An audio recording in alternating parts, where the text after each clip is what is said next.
A lot of the dishes I come up with, I don't really sit down and think, oh, I'm going to brainstorm a new mackerel course or something like that.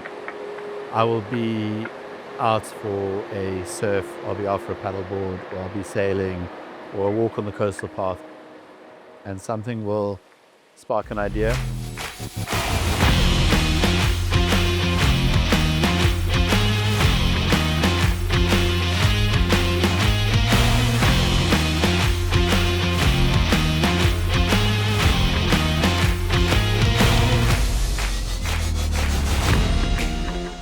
If I think to the ethos of the restaurant and the nature-inspired cuisine, that's something I've always been passionate about.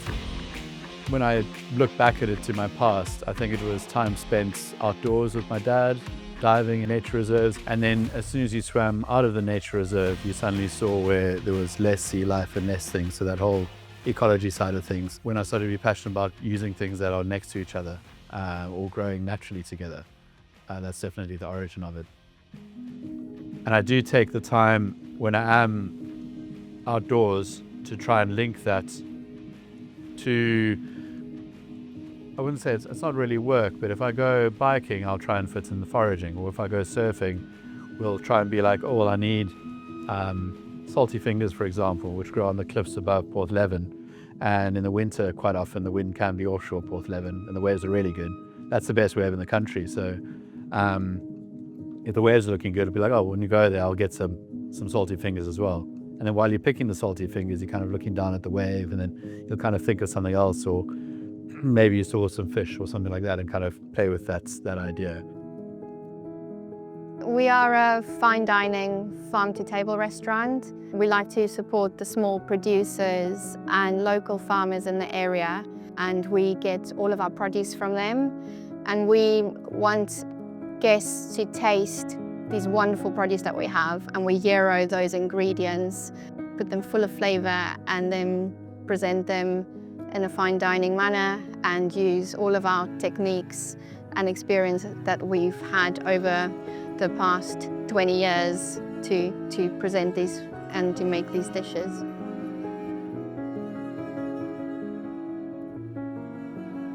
You know, we kind of hid it in plain sight. I didn't want to open a restaurant with, you know, lots of flashing lights and signs everywhere and whatever.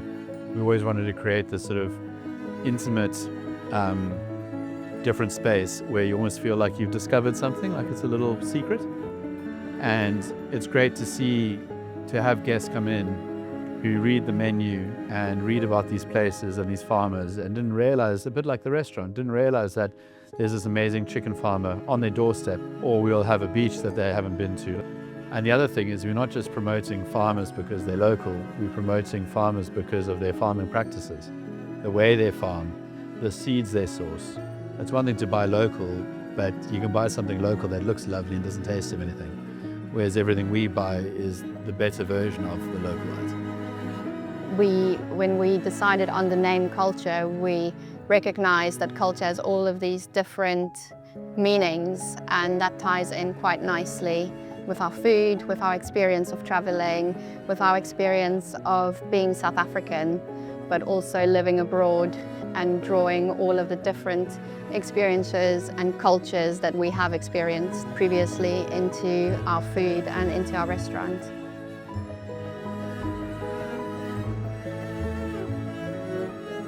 We've traveled back to South Africa a few times since living here, and when we leave South Africa now, we know that we're coming home. We're coming home to Falmouth. It's an absolutely beautiful area, amazing area to raise our children, and we've got the best of the outdoors here. We can go hiking, biking, surfing, sailing, and yeah, Falmouth is a wonderful town.